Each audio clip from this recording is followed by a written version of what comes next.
일어서서 표대를 향하여 라는 제목으로 함께 말씀의 은혜를 나누고자 합니다.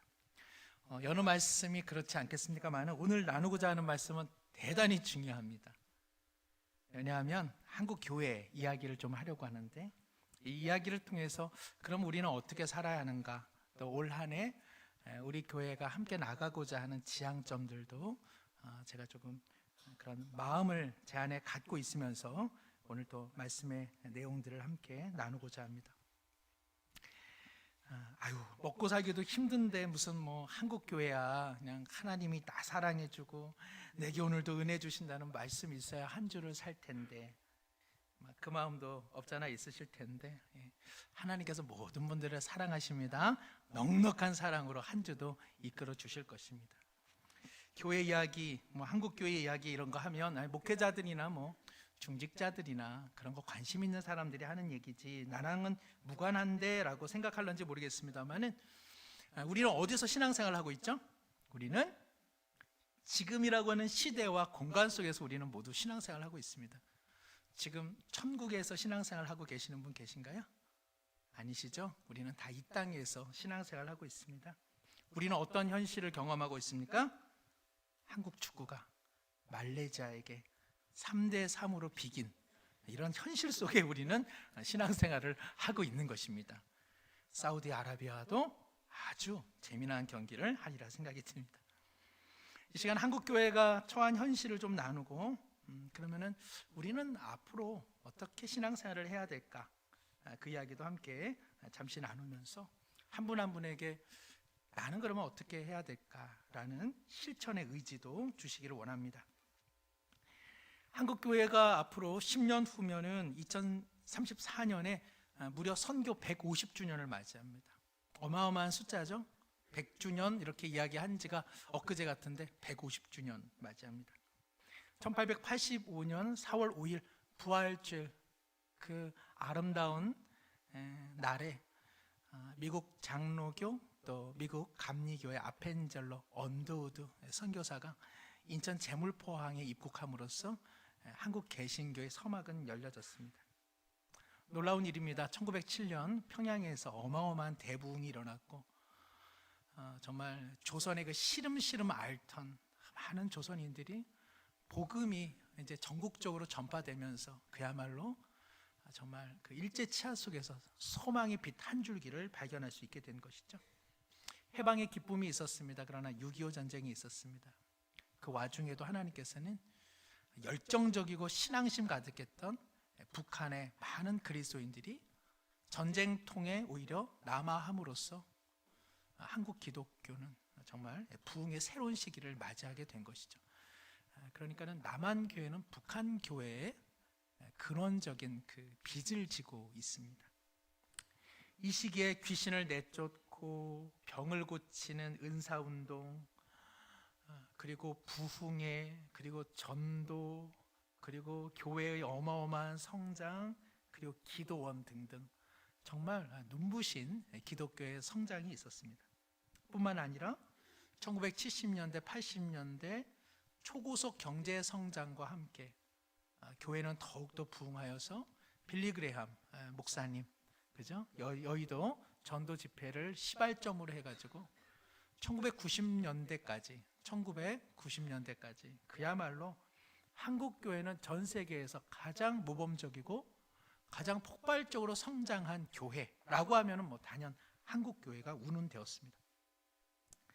1970년대 전체 인구 10% 정도인 320만 정도였는데 기독교 인구가 1995년에는 20% 한국 인구 중에, 그래서 더 나가서 한국 사람 4명 중에 한 사람은 다 그리스도인이다.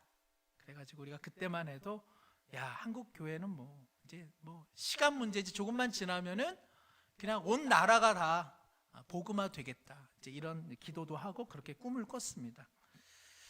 저도 그럴 때 이제 신앙생활을 했던 사람이고요. 그래 제가 신앙생활 하면서 이렇게 복음화를 위해서 기도하자, 그리고 군복음화를 위해서 기도하자 그러는데 저는 그걸 잘못 들어가지고 군고구마? 군고구마를 놓고 왜 기도할까? 군고구마를 놓고 기도할까 그랬더니 제가 형에게 물어보니까 그 형이 군 고구마가 아니라 군 복음화, 그렇게 이야기를 하더라고요.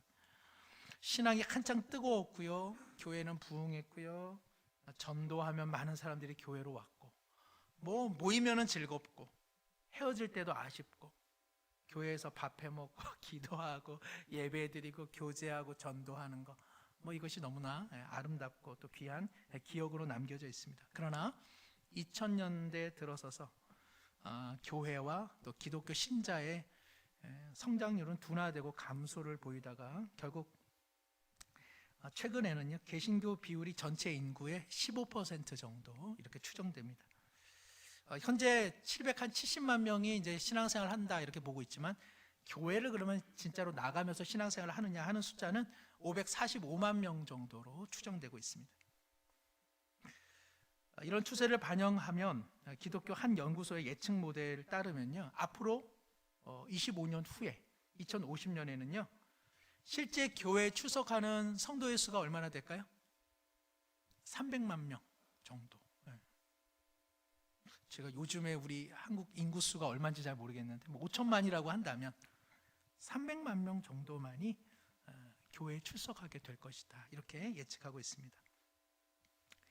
그것은 한국 인구의 6.4% 정도에 불과하고요, 2050년이 되면 국민의 75% 이상이 다 그 종교에 무관심한, 대부분 뭐 불교든 천주교든 기독교든 신앙심에 대해서는 거의 무관한 사람들로 채워진다고 합니다.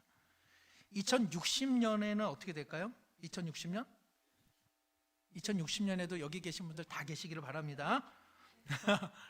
2060년이 되면 교회의 성도의 7, 80%가 다 65세 이상이기 때문에 그 아래 세대는요 거의 찾아보기 힘들 정도다, 이렇게 비관적으로 보는 통계들이 있습니다. 그런데 이러한 예측이 그냥 우리가 불신앙적이야, 왜 이렇게 그 미래를 비관적으로 봐, 그것이 아니라 종교가 갖고 있는 시대적 흐름과 특성이 있기 때문에 그렇습니다. 교회는 생명이 그렇죠. 생명은 성장하고 왕성하다가 정체하고 사라집니다. 종교도 그런 면에서는 비슷한 양상을 띄워왔습니다.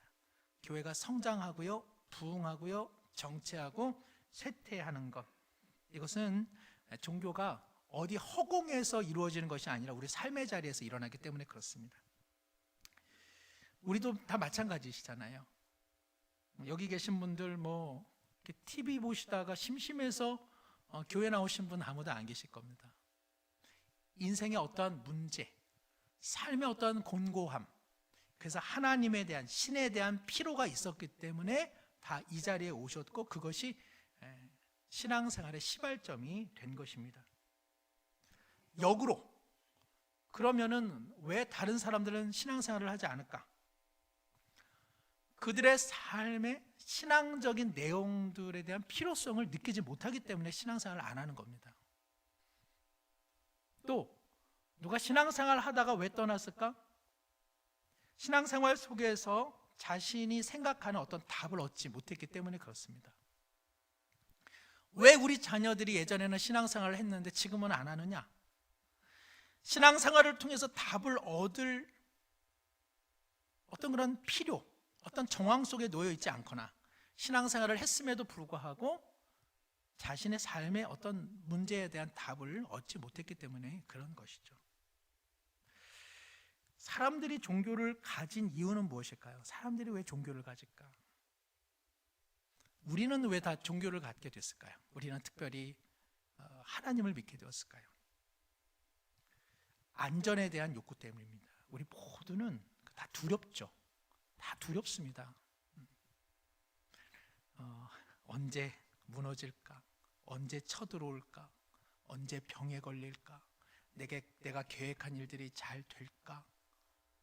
어디서 일어나는 그 피해가 나에게까지 오는 것은 아닐까? 어제도 힘들었는데 오늘과 내일을 버텨낼 수 있을까? 이러한 미래와 현실에 대한 취약성을 갖고 있으면 있을수록 종교에 대해서 마음의 문이 열리기 시작합니다. 살기 어려운 때 신앙생활 잘 하셨잖아요. 그죠? 살기 어려운 나라일수록 신앙심이 좋잖아요. 역으로 삶의 수준이 안정되면 오늘과 내일이 어느 정도 내 힘으로 확보가 되겠다 싶으면은 신앙생활이 강화될까요? 신앙생활이 약화되기 마련입니다. 풍요롭고 안전한 나라일수록 신앙심이 약화되고 여전히 안전과 치안의 부재를 경험하는 나라일수록 신앙심이 좋은 것입니다. 2023년 4월 갤럽이 조사한 종교적 성향에 대한 인식 자료를 보면요, 세계 61개국 중에 우리 한국인들의 종교심은 어느 정도 될까요? 우리는 생각하기에 우리 한민족 종교심이 좋다고 생각하잖아요. 지금 시대도 그럴까요? 지금 사람들도? 61개국 중에 우리나라 48위 했습니다. 종교심? 그렇게 옛날 사람처럼 갖고 있지 않습니다. 현 시대 사람들은요. 우리가 일본 사람들 보면 저 사람들 하나님을 안 믿어서 그렇지 되게 미신적이야, 되게 종교심 좋아 라고 말할런지는 모르지만 실제로 들어가면은 61개국 중에 가장 종교심 없는 나라가 일본입니다. 종교심이 강한 나라가 어느 나라일까요? 아프리카 나라들. 전쟁, 질병, 기아, 너무나 사는 게 힘든 나라들이 대체적으로 종교심이 좋습니다. 세네갈, 케냐가 1위를 했습니다. 소위 복지국가의 모델로 여겨지는 가장 살기 좋은 나라, 서유럽 국가들입니다. 덴마크, 스웨덴, 노르웨이 등. 이 나라들은요, 부패지수도 상당히 낮고 도덕률도 좋습니다. 그리고 가장 잘 사는 나라로 여겨지는데 안타깝지만 종교성이 제일 낮습니다.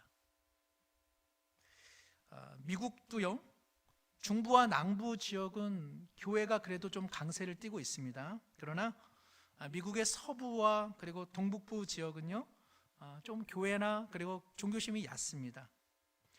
어디가 더 잘 살까요? 서부와 동북부가 훨씬 잘 살고요, 교육 수준도 높고 범죄율도 낮습니다.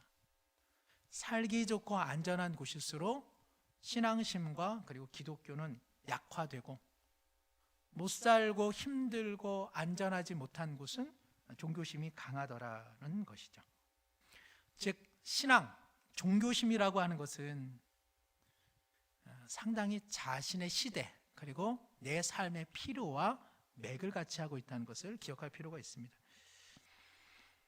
또 다른 예로는요, 인생에 있어서 박탈을 많이 당하면, 인생에 있어서 피해를 많이 당하고 상실감을 당하고 그리고 이렇게 아픈 사연이 많은 사람일수록 종교를 통해서 보상받으려고 하는 그런 비율이 높습니다. 정치적으로, 경제적으로, 사회적으로 박탈, 그리고 이렇게 무시를 당하고 그런 것들이 제도화로 구비되어 있지 않은 나라의 사람일수록 힘들잖아요. 위로받고 싶잖아요. 그래서 종교, 또 종교 처소로 많이 이동을 하게 된다는 것이죠. 유럽 국가는 지금 기독교 신자가 미비합니다. 그렇다고 해서 우리가 유럽 국가를 이렇게 폄하할 수는 없습니다. 그들은 오랫동안 기독교 제도권 안에 있었기 때문에 그들의 문화의 밑바탕에는 상당히 기독교적인 게 있습니다. 한국 교회는 많고 성도 수는 많은데 기독교 세계관 자체가 우리 사회 전반에 펼쳐 있지를 않습니다. 그래서 교회나 어떤 성경의 가치관이 이렇게 사회에 영향을 끼치지 못하는 까닭이 여기에 있습니다. 어쨌든 간에 유럽의 신자 수는 미비한 지가 오래됐고요. 미국은 그러면 기독교 국가냐? 우리는 이렇게 미국에 대해서 이렇게 기독교 국가다 이렇게 숭상하는 어떤 그런 태도들이 있는데 전혀 그렇지 않습니다. 25년간 미국의 종교 없음, 기독교 안가짐, 이것이 200% 지금 증가한 형편에 놓여 있습니다. 그러니까는 정치적으로 불안정하고 경제적으로 빈곤하고 그리고 여자들 그리고 아동들이 이렇게 착취당하고 고생하는 나라일수록 교회는 여전히 성장하는 데 반해서 우리가 아는 것처럼 정치적으로 민주화되고 그리고 자본주의 경제가 활성화되고 사회적으로 치안적으로 좀 안정되고 여성과 아동들의 인권이 신장된 나라, 나쁘지 않은 나라입니다. 그런데 이런 나라일수록 기독교는 급속히 쇠퇴를 하고 있는 형편에 있습니다. 기독교 인구가 50%를 넘는다라고 하는 그러한 그 나라들 한 세계 91개국 이렇게 조사를 했는데요. 1인당 국민 소득이 3만 달러 이상인 나라 21개국 중에요. 교회가 성장하는 나라는 하나도 없습니다. 그러나 소득 1만 달러 미만인 이 저개발 국가들은 여전히 38개국 가운데 70, 80% 교회가 여전히 성장하고 있습니다. 앞서 말씀드린 것처럼 가난하고 박탈당하고 삶이 고단한 곳에는 종교심이 두터워지고 살만하고 살 수 있겠다 싶으면 종교심이 약화되는 이런 사회 현상들이 통계적으로나 그 임상적으로나 그리고 우리만 봐도 너무나 뚜렷하게 나타나고 있는 것이죠. 과거 일제치하 그리고 보릿고개 6.25 전쟁, 군부 독재, 산업화와 도시화 속에 참으로 소외당했던 어떤 빈민, 가난, 그늘 그 속에 뭐가 있었습니까? 교회가 있지 않았습니까? 사람들이 교회를 통해서 위로를 받았습니다. 사람들이 교회를 통해서 내가 지금 사는 것 어려워도 내일과 그리고 내가 죽어서는 천국 갈 수 있을 거야. 그리고 내가 지금은 어렵지만 기독교가 안겨준 그 기복신앙, 예수 믿어 복받자, 이것들로 하루하루를 살 수 있는 힘을 가졌던 것, 이것이 우리 한국 교회 성장에는 놓여 있는 이유라고 할 수 있습니다. 그래서 실제로는 이렇게 70년, 80년, 90년대에 한국 교회만 성장한 게 아닙니다. 불교도 엄청 성장했고요. 천주교도 성장했고요. 어디도 성장했습니까? 통일교도 성장했고요. 이단 종파 할 것 없이 사실은 종교는 다 우리나라 어려웠을 때 다 성장을 했었습니다. 그러나 1990년대 이후 한국 사회가 아시는 것처럼 정치적 민주화, 경제, 사회적 위상이 두터워지면서 2000년대에 1만 달러 그리고 2021년에는 3만 5천 달러 국민소득 1인당 소득 수준이 이렇게 이를 쯤 기독교를 포함해서요, 한국인의 종교 비율이요 2004년에는 57%였는데요 최근에는요 37%로 급감을 했습니다. 아시겠죠? 왜 자녀들이 신앙에 대해서 전혀 관심이 없는지, 왜 옛날에는 왜 교회 졸졸졸졸 따라다녔는데 지금은 안 따라다니는지. 더 이상 우리 시대는요 신을 필요로 하지 않는 소위 말하면 탈종교화 그리고 세속화 시대가 이렇게 진행되어진 지 사실은 한 20년 정도 되고 있습니다. 우리는 이제 이것을 조금 부인하고 우리는 그것을 잘 인지하지 못했을 뿐입니다. 그러면 하나님을 잘 믿으려면 어떻게 하면 좋겠어요? 우리나라가 덜 민주적이게 되고 이제 먹고 사는 거 더 어려워지고 그리고 사회적으로 막 불안해지고, 정말 우리가 이를 놓고 기도해야 될까 안 할까요? 그렇게 기도해야죠. 그래야지 다들 사람들이 천국에 대한 소망을 가질 텐데 그럴 수는 없는 거잖아요. 미국의 저명한 사회학과 교수 필 주커먼 교수의 종교 없는 삶이라는 그 책이 있습니다. 거기에 재미난 이야기가 있어요. 지금은 어떤 시대냐? 야, 너 교회 다니다가 요즘에 왜 교회 안 다녀? 라고 말하는 시대가 아니라 나 너희들에게 할 말이 있는데. 무슨 이야기야? 나 교회 다니게 됐어. 무슨 이야기야? 교회를 다니다니. 너가 무슨 교회를 다녀? 야, 걱정스럽다 라고 보는 시대로 이미 미국 사회가 전환이 되었다고 이야기를 합니다. 존 셸비 스퐁이라고 하는 유명한 신학자가 있는데 미국에서 제일 큰 동창회는 교회 졸업 동창회다, 이렇게 이야기를 합니다. 너무나 많은 젊은이들과 청년들이 교회를 어렸을 때는 잠시 다녔다가 다 졸업했기 때문에 미국에서 가장 큰 동창회는 졸업 동창회고, 교회 졸업 동창회고, 미국에서 가장 부흥하는 교회는, 신앙은, 종교는 종교 없음 종교다라는 말을 하고 있습니다. 안타깝지만 형편이 좋은 나라, 그리고 살기 좋은 나라, 그리고 젊은 사람들, 그리고 학력이 되는 사람들일수록 신앙생활을 하지 않는 세계적인 추세들은 이미 오래전부터 시작되었습니다. 교회 세태를 더욱 어렵게 또 어둡게 하는 것은 우리 한국 사회가 직면하고 있는 최대의 무기 뭡니까? 최대의 문제? 낮은 출산율. 유럽의 평균 출산율은 1.5%이지만 아프리카 출산율은 4.3%입니다. 저 못 살면서 왜 애를 많이 낳아? 우리가 그렇게 함부로 말할 수 없습니다. 아프리카 사람들이 많이 낳기 때문에 아프리카 교회들은 여전히 급성장하고 있습니다. 통계치로 보면 아프리카 사람들이 아프리카 교회들이 급성장하고 있거든요. 여전히 그들이 갖고 있는 삶의 형편 속에서의 종교심과 그리고 많은 자녀들을 여전히 낳고 있기 때문에 그렇습니다. 한국 교회 부흥기였던 1970년 출산율은 4.53이었습니다. 참 믿기지 않으시죠? 그러던 것이 1990년 1.59, 그리고 작년에는 0.7%.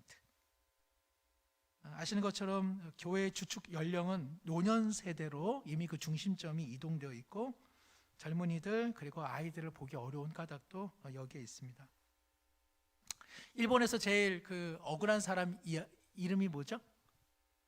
까니마 또까. 그런 사람이 있는데 제가 까니마 또까는 마음으로 이야기를 드리자면 그러면은 지금 그래도 사람들이 교회에 대해서 신자에 대해서 어떤 호감도를 갖고 있느냐? 그렇지 않은 거 잘 알고 계시죠? 많은 젊은 사람들 또 일반의 사람들이 교회와 기독교에 대해서 그렇게 호감을 갖고 있지 않습니다. 이 좋은 사람들, 이 좋은 것에 왜 그럴까? 우리는 그들을 손가락질하고 싶지만은 일반의 사람들은 우리 기독교인들을 보면 뭔가 자기들만 아는 것 같고 소통되기 어려운 사람 같고 그리고 완고한 사람들, 변화되지 않는 사람들로 세상 사람들에게는 비춰지고 있는 것이죠. 참으로 고통스러운 한국의 근현대사 가운데 하나님이 은혜를 주셔서 다른 종교 아니라 하나님 믿게 하시는 것, 그리고 그 어떤 것보다도 복음이 왕성하게 증거되게 하신 일, 놀라운 하나님의 역사적 개입이고 정말 이 민족을 향한 하나님의 특별한 사랑이었던 것입니다. 그 어려운 시대에 교회가 없었다면 정말 우리 한이 많은 우리 민족들 어디에서 삶의 의미와 소망을 가질 수 있었을까요? 구원의 소망을 발견했고요, 세상에서 살아갈 수 있는 위로를 얻었고요, 그리고 교회는 복음은 고난당하는 자들의 따스한 벗이 되어주었습니다. 그러나 오늘 시대는 그 시대가 아닙니다. 개인의 자유가 그리고 경제와 민주화가 신장되어서 사람들은 내 인생에 굳이 하나님이 과연 필요한가? 굳이 내가 왜 종교를 가져야 되지? 라는 의문부호를 가지고 있습니다. 오늘 우리 시대에 가장 중요한 것은 돈 아닙니까? 행복을 위해서 신을, 종교를, 교회를, 기독교를 왜 굳이? 이런 생각을 모두가 갖고 있습니다. 내가 좀 더 일하고 내가 잘 시간을 조정하면 어느 정도 돈과 물질을 보장받을 수 있다 생각하고, 육체적 건강은 헬스장에서 단련하고, 그리고 몸의 질병은 병원에서 적절히 치료받으면 된다는 생각을 하고 있고요, 근심과 불안도 이렇게 종교로 달래기보다는 여가와 적절한 취미 생활로 그 공백을 메꿔가고 있습니다. 좀 더 나은 사람이 되는 자기 개발의 욕구, 유튜브와 다양한 정보로 채워가고 있는지 오래되었습니다.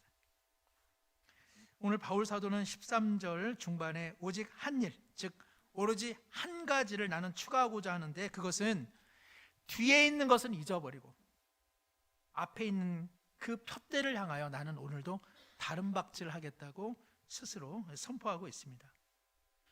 사랑하는 성도 여러분, 교회의 부흥 시기, 그 시기는 너무 아름다운 신앙의 추억으로 모두에게 남겨져 있을 것입니다. 앞서 말씀드린 것처럼 여건이 될 때마다 아이들 들쳐업고 나와서 봉사하고 섬기고 기도하고 전도했던 일들, 그것은 정말 특별한 은혜고 특별한 신앙적 추억이다라는 생각이 있습니다. 거기에는 헌신이 있었습니다. 거기에는 하나님을 향한 진정 어린 눈물이 있었고요, 그리고 하나님 나라에 대한 지극한 소망이 있었습니다.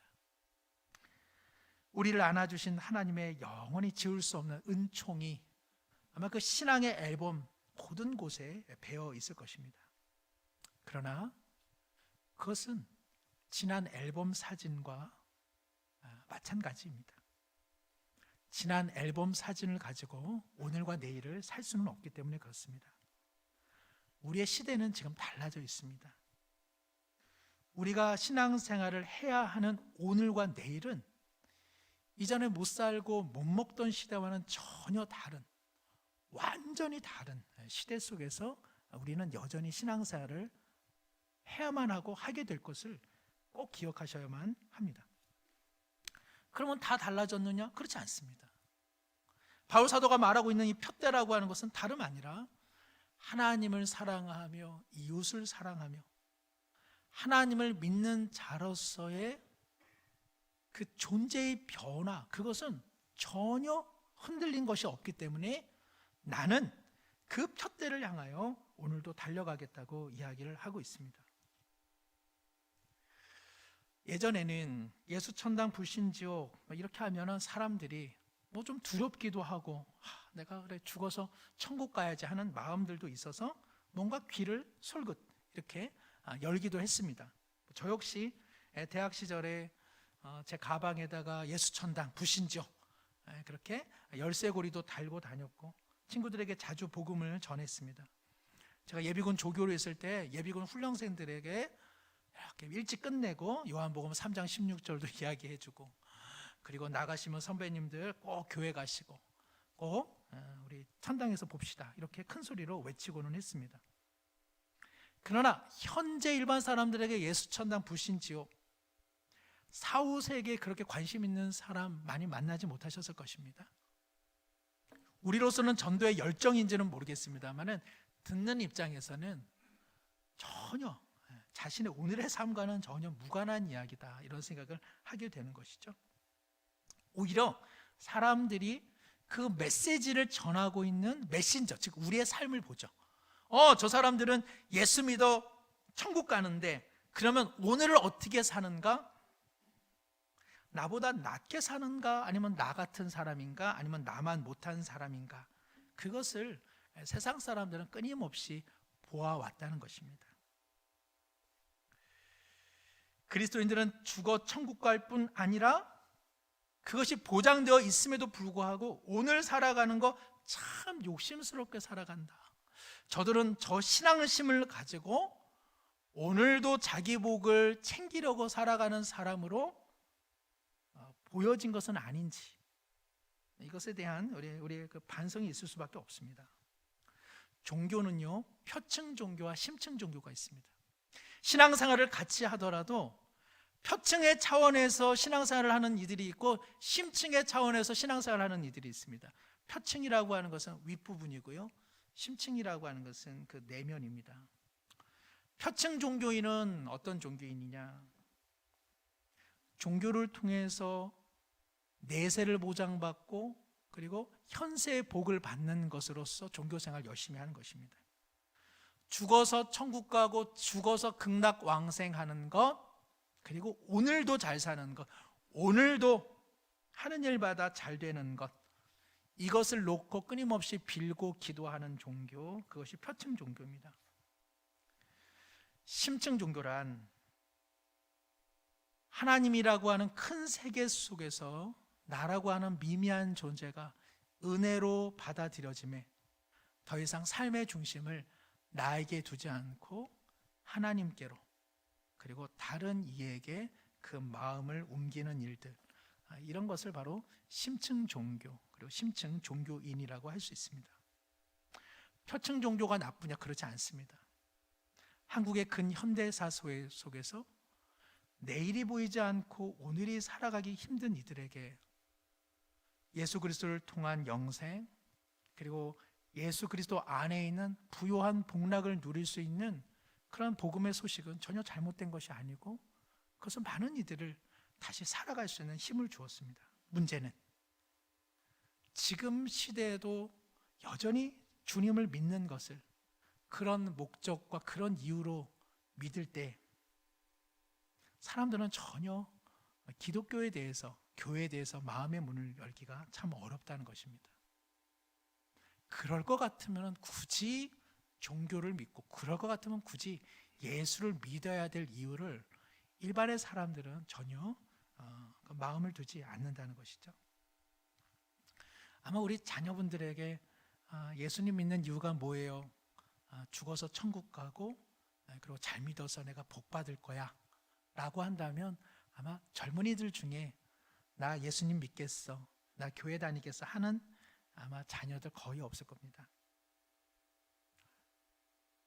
우리의 종교와 우리의 신앙과 우리의 믿음은 나 위주, 죽어 천국 가고 여기서도 잘 되는 것으로서의 신앙생활은 지난 시대까지는 효력이 있었습니다. 그러나 여기까지입니다. 이미 우리 모두는 예수 그리스도 안에서 영원한 생명과 천국과 복락을 이미 보장받았고 그 복의 자리에 있는 사람들입니다. 우리가 이것을 알지 못하면 신앙생활을 끊임없이 구하는 것, 받아내는 것으로 전락하여서 일반의 사람들에게 전혀 그것이 의미로 다가오지 않는 것이죠. 한신대 앞에 맛있는 떡볶이집이 있었습니다. 제가 코로나19 때 잠시 시간이 있어서 또 교회도 적응할 겸 여기저기 이렇게 쏘다녀 다녔습니다. 한신대 갔는데 떡볶이가 맛있더라고요. 얼마가 지났을까요? 여기 수유역 사거리에 있는 교보문고를 갔는데 서울시의 맛있는 떡볶이집 이런 책이 있길래 제가 관심이 있어서 이렇게 훑어보았습니다. 서울시 강북구에 3개가 나왔는데 한신대 앞에 그 떡볶이집이 나왔더라고요. 와, 이 사람 떡볶이 먹을 줄 아네. 맞아, 여기 맛있지. 그것이 생각이 나서 제가 얼마 후에 한신대 앞에 떡볶이집을 가보았습니다. 목사님이 얘기하시니까 나도 언젠가 떡볶이집 가봐야겠다라고 하는 분들은 꿈을 다 깨십시오. 사라진 지 오래되었습니다. 코로나19 막판까지 견딘 것 같은데 위기를 못 버티고 폐업을 하게 된 것이죠. 그러니까 그 책은 그 개정되지 않는 한 잘못된 정보를 알려줄 뿐인 것입니다. 좋은 책은 개정이 됩니다. 좋은 책은. 그러나 책이 현실을 받아내지 못하면 그 책은 낡은 책이 되어서 그 책은 쓸모없는 책이 되고 맙니다.